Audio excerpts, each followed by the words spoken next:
Hi friends. So I want to talk with you guys a little bit about taking a leap of faith because I have done some pretty big leaps of faith in my day. From selling our house in town to moving into a camper to buying a fixer-upper to then realizing that that wasn't where we were supposed to stay to then buying the place we're at now, the next fixer-upper and stuff. And I want to talk to you guys about what the reality is as to when you take a leap of faith, because people make it seem like, oh, you took a leap of faith and then everything just sort of fell into place and it was grand and it was wonderful. That's not the case at all, okay? So whenever, we're going to give an analogy of a bird, okay? Birds, whenever they're flying around, they need a place to perch at. They will go and they will rest on a place like this twig here, okay? They will rest on things like this branch here because they're not afraid of if it's strong enough to carry them. Okay, this twig here, this is dead. It snaps quite easily. Okay, birds will land on that, not being afraid of it snapping because they know that they have their own wings. That if it were to break, that they could then just fly. That they wouldn't get hurt because, well, they trust. They trust in their own abilities. They trust that the divine has given them the power to be able to fly if things got bad, to be able to save themselves. Okay, I can lean on this dead branch right here. Not concerned about if it's going to snap or anything of the sort like that. I know that I'm not going to fall down because I trust that my trunk, my core, my spine, my own muscles will keep me from falling because I'm just leaning on it a little bit, just resting my arm on it. Okay, this thing is dead. It is hollow. Here soon I'm probably going to cut it off because it's just not serving a purpose. It actually kind of catches on your clothes when you're mowing the grass and stuff. It's a bit inconvenient, except for when I'm sitting here and I want to rest my arm. Okay. That's what taking a leap of faith is. It's knowing that you can lean on something. It's not that stable because you have the faith that you will be caught, or that the wings that you were provided with will be able to carry you through it, will make things so that way you are okay, you are safe, you are held as you take this big, bold, brave leap and stuff. What happens though after you take the initial leap? Like when we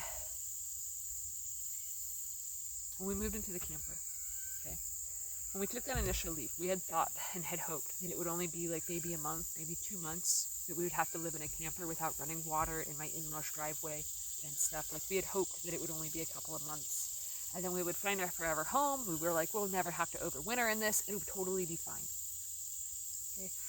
After a few months of that, that's when doubt started setting in. Because it's like, I took this leap. There's nothing on the market.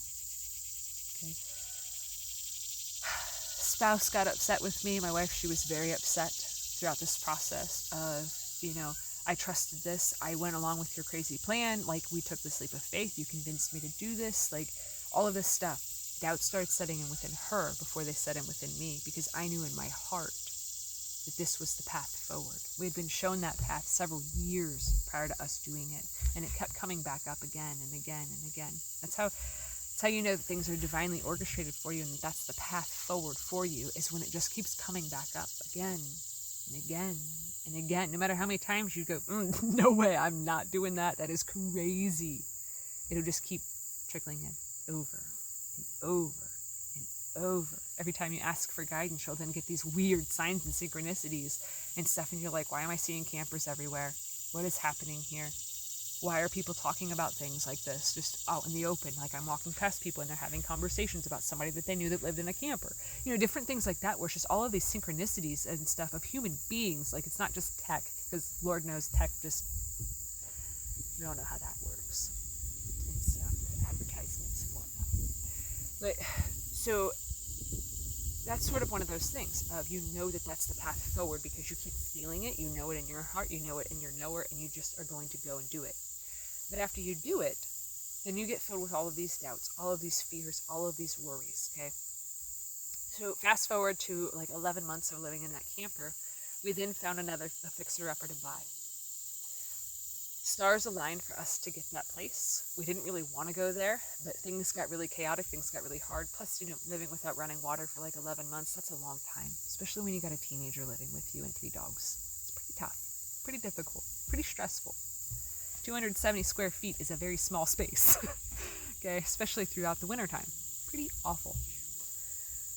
we then, stars aligned for us to buy a different property. Okay, once we got there, as soon as we got there pretty much, I was like, this is not my home. This is not where I'm staying. The energy is not right. The vibes are not right. The divine is not here with me. Everything inside of me is going, protect your light at all costs. You are in a stage of protection. You need divine protection at all moments. So I was like, okay, I took this big leap of faith. Now I have this fixer-upper that I have to do. We have no money. Everything is getting harder and harder and harder around us, becoming so much more difficult. Extreme levels of spiritual warfare, extreme levels of hardship, persecution, financial despair. Basically, everything that could go wrong did go wrong. During that process, especially that first year when it was the absolute hardest, like it was November when we finally had heat in that house. I live in Ohio, so we have cold winters. Okay, you have to have heat. You cannot survive without a heat source where I live at. It was like the middle or end of November, I think it was. It was the middle of November by the time we had heat. We had already had freezing temperatures, like by the time we had heat there. Everything there was just so incredibly difficult to where I was filled with doubt, with questioning the divine, questioning everything, the whole leap of faith, every single step that I had taken. I was like, where did I go wrong? Like, I did exactly what the divine was telling me to do. Like, what has happened here? Like, this was the biggest, bravest leap of faith ever imaginable. And it feels like I'm out to drown. Okay. That's what it's like to take a leap of faith. It's not that it's instantly all better. Sunshine's rainbow and glitter. It's not that you put your house up for sale, you run out to the wilderness and you pitch up a tent and then suddenly you have a house. It's not that. There is this long process of waiting, of patience, of being tested before the reward comes in. Okay? So fast forward to like 3 years of having that place. Oh, there's a spider on me. Gotta get that off. Fast forward to like 3 years of having that place, and we found this place here to move to, where it felt like the heavens had opened, angels singing like as we're walking the property, and it's just like the light of the divine is shining down saying, this is your promised land. I will make it happen. Okay. The stars aligned, miracles were worked out like crazy for us to be able to come here. And then we had to wait. Entering into that period of doubt, that period of fear, that period of questioning of everything, of I was guided here, the stars aligned, is this not the right path? Is this not the right place? Like, why is it so hard? Why are things so difficult? Why is the old house not selling? Why is our money not here? Like, we need help, we need money, we need this, we need that, we need to, make provisions before wintertime, because we're in that same position again of not really having heat. It's towards the end we're in the end of August right now. It's going to be very quickly cold weather again and stuff. And those same sort of energies and feelings and emotions that I had 3 years ago are all coming back up of, was I forgotten about? What has happened? I'm so afraid. I'm so scared. Did I make a mistake?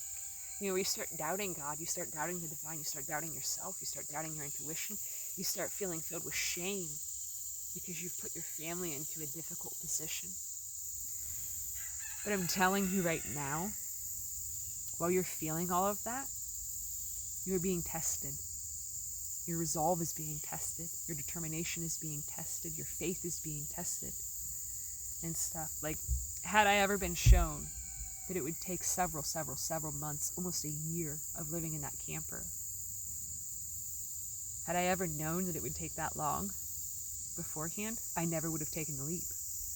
The divine will show you different things, almost like a carrot, like in front of a donkey. Think of old cartoons, how, that they would dangle a carrot in front of something, in front of an animal to get them to keep like trying to bite it, and they just kept walking forward towards the carrot, not realizing that it was hung by a stick in front of them and stuff that's like strapped to their back, that they're never going to get it and stuff. The divine a lot of times will do that. They'll put that carrot in front of you and say, hey, this is the reward. Can you take the leap of faith to go get it? And as you're walking the path and you're steadily going, you start wondering, is this carrot ever going to be, am I ever going to take a bite of this? Am I ever going to reach the reward? Am I ever going to reach the prize? Is it ever going to be worth it, what I did, the leaps that I took, the bounds that I jumped, and, that sort of a thing? And I'm telling you right now, it is absolutely worth it. I'm to the point now where I'm not able to bite the carrot, but I'm licking it. I can taste it. I can sniff it. I can taste it. I just can't sink my teeth into it yet. The reward. And I'm telling you right now, just being able to lick it, that is enough for me to keep going. No matter how difficult it gets, to just keep going. Just that small little sliver of a taste of the reward that was promised me, of the freedom that was promised me. That's been what's kept me going. That's been what has been the thing that has propelled me through this leap, through the doubt, through the shame, through the fear, through the anxiety, through the questioning. Is I'll get just a whiff of the carrot. I'll get a taste of it. This past week, it's been like it's almost like I don't have no teeth and stuff. Like I got dentures and it's a fresh raw carrot. You can gnaw on it a little bit, but you forgot your dentures in the cup, so you can't take a big bite out of it and stuff. That's how this past week has been for me and stuff. It's right there, salivating over it, but I can't have it yet. And that's okay, because the promise of the carrot is enough. The promise of the reward is enough. But I'm just telling you guys, if you've taken that big, bold leap of faith, or you're about to, it is completely normal to be filled with fear afterwards, to be filled with anxiety afterwards, to question God, to question the divine, to question yourself, to question everything. It's normal. It's okay. It means that you're really far out on this branch and you're just going ba-doing, ba-doing, ba-doing, ba-doing, ba-doing, jumping up and down on it and stuff, taking huge leaps, knowing that it's going to be okay. It's going to be okay. I am assuring you, it is going to be okay. Everything is going to work out perfectly fine. Follow that leap and just know that when you're filled with fear after taking it, when you're filled with doubt, when there's so much shame around you, so much disbelief, so much inner turmoil of, did I make a mistake? Was this not the path? Just keep going. Keep walking it. There's something really, really incredibly beautiful at the end of it. It's like taking the scenic route and stuff. If you're a hiker and stuff, you'll see different signs on different trails and stuff that'll say, scenic view this way, 1.7 miles. Parking lot this way, 0.3 miles. The divine a lot of times will say, hey, let's go to the scenic view. Let's go. It's further of a walk, but it's going to be worth it. It's going to be worth it. That moment of just breathtaking beauty is worth it. That's what a leap of faith is, essentially, and stuff, When you're walking that path and your feet are tired and stuff, it's normal to be like, maybe I should have gone to the car. Is this view really going to be all that worth it? Because, my knee hurts, my toe hurts, this hurts, I'm thirsty, I'm uncomfortable, and stuff. Just know that the view is always worth it, at least in my experiences. And I'm someone that has taken an astronomical amount of huge, crazy, big, bold leaps of faith where everybody around me is like, she's insane. She is insane. Until it works out. And then they're like, I'm so jealous to be debt-free, mortgage-free, have everything provided, everything taken care of, not a stress in the world, to be in a different world than the rest of humanity. It's absolutely worth it. So I'm going to leave this here. So if you guys got something from it, let me know in the comments section. It's lonely out here just filming, talking to myself. So I love you guys. Thanks for watching.